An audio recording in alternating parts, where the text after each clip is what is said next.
Good morning, children. So here am I again with this chapter, A Tale of Two Birds. So last session we have read the chapter, A Tale of Two Birds, चिड़ियाओं की कहानी, दो चिड़ियाओं की कहानी. So अभी हम क्या करेंगे? अब हम इसके क्वेश्चन आंसर्स करेंगे. So today we will be discussing the question answers of first chapter of your supplementary reader, which is A Tale of Two Birds. So the first question is, how did the two baby birds got separated? दोनों baby birds कैसे separate हुई, एक दूसरे से अलग कैसे हुई? Once there was a storm in the forest. एक बार forest में एक आंधी तूफान आई. The wind broke the tree in which the birds lived. वो जो चिड़िया जिस पेड़ पे रहती थी उसने जो तूफान है उसने उसे ब्रोक कर दिया, मतलब उससे टूट गया, वो पेड़ टूट गया.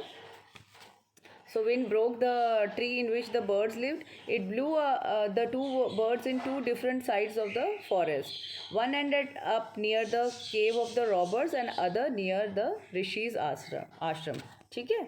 So दो birds they got separated और एक तो केव के पास, रॉबर्स के केव के पास चली गई और दूसरी ऋषि के आश्रम में चली गई. So we'll write like that. The next question is, where did each of them find a home? उन दोनों को कहाँ घर मिला, वही फिर वील राइट अगेन. हमें मेंशन यहाँ स्पेसिफिकली करना है. One of the birds found home near the cave of the robbers, the other one found refuge near a rishis आश्रम. सो एक को शरण कहाँ मिली? रॉबर के केव के पास और एक को ऋषि के आश्रम में. Next, the third question is, what did the first bird say to the stranger? First bird ने stranger से क्या कहा? So we can write the exact words which were said to by the bird. So हम ये direct speech में लिखेंगे with inverted quotation के अंदर कि उसने क्या बोला था. क्या बोला था? You can just go back to the chapter and you can see what she said. She said, the first bird said nothing to the stranger, rather he informed the robbers about the stranger. So he asked them to rob him his jewels and horse. So उसने stranger से, उसने जो क्या कहते हैं stranger है, जो अजनबी इंसान है, उससे तो कुछ नहीं कहा, बट उसने क्या किया, रॉबर को उसने इन्फॉर्म द रॉबर्स. उसने रॉबर्स से क्या कहा? रॉबर से क्या कहा था उसने? रॉबर से ये बोला था कि this come here and you can hurry up and quickly and we can rob this person with his jewels and all that. ये उसने बोला था. तो यहाँ पर क्वेश्चन पूछा गया कि स्ट्रेंजर से क्या कहा? स्ट्रेंजर से उसने कुछ नहीं कहा, वो रॉबर से इनफैक्ट शी वाज सेइंग. ठीक है. What did the second bird say to him? Second bird ने उससे क्या कहा? सेकंड बर्ड ने इनफैक्ट स्ट्रेंजर से ही बात की थी. The second bird had welcome the stranger to the rishi's ashram. He asked them to go inside and drink cold water. आप इसको इस तरह से भी लिख सकते हैं, वॉट एवर कोटेशन में जो उसने बात बोली थी, come sir, get inside, have a drink, इस तरह से भी, बी कंफर्टेबल, ये चीज़ें भी लिख सकते हैं. Otherwise we can just write in indirect speech जिसमें कोटेशंस नहीं यूज़ करेंगे. The second bird welcome the stranger to the rishi's ashram. He asked them to go inside and drink cold water to quench his thirst and make himself comfortable. वो अपनी प्यास बुझा ले और comfortable हो जाए. How did the rishi explain the different ways in which the birds behave? ऋषि ने ये दोनों तरीके, जिस तरीके से बर्ड ने बिहेव किया, वो कैसे एक्सप्लेन किया? क्या बोला ऋषि ने? The Rishi told the king that the bird who lived near the robbers behaved like them and therefore talked about robbing people.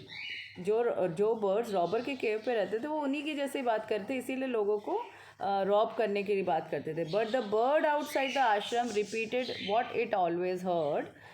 जो बर्ड आश्रम के बाहर रहती थी वो उसने वही रिपीट किया जो उसने हमेशा सुना था. It was more hospitable as it welcome the people to the ashram. So वो बहुत ज़्यादा रिफाइंड लैंग्वेज थी क्योंकि वो हमेशा लोगों को आश्रम में वेलकम करते थे. सो इस तरीके से we can write the answer. Children, your answers can be different in your own way, but the meaning should be conveyed properly and the grammar should be correct. So आप अपने ओन वर्ड्स में भी लिख सकते हैं. ठीक है. I am just giving you a hint how to write the answer. Question 6, the last question, which one of the following sums up the story best? So there are three stanza, 3 sentences.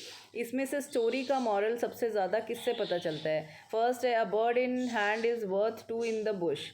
So this phrase is not at all, यहाँ पर ये काम नहीं आता. A bird in hand is worth two in the bush. अपने हाथ की एक चीज़ बाहर रखे दो चीज़ों से, जो हाथ अपने पास चीज़ है वो ज़्यादा दूर रखी चीज़ से बेटर है। सो ये नहीं इसका मॉरल होगा। दूसरा है one is known by the company one keeps, और तीसरा है for friend in need is a friend indeed. So the second one is known by the company one keeps, एक जना इसी तरह एक being, we can't say even human being, क्योंकि अभी यहाँ पर बर्ड्स की बात कर रहे थे। सो वन इज़ नोन, कोई भी जो चीज़ है, जो भी लिविंग बींग है, वो अपनी कंपनी से, अपनी संगति से ही जाना जाता है। So this was the moral of the second option is the correct one. So with this small chapter, this small story ends, and I hope you understood the question answers, and I just want you to write your answers in your originality, your original ideas, and your original form, so everybody will think and write. You can see, take help of the textbook, and you have to write the answers. So if you further have any doubts, you can ask me. We'll discuss in our next session. Thank you and have a nice day.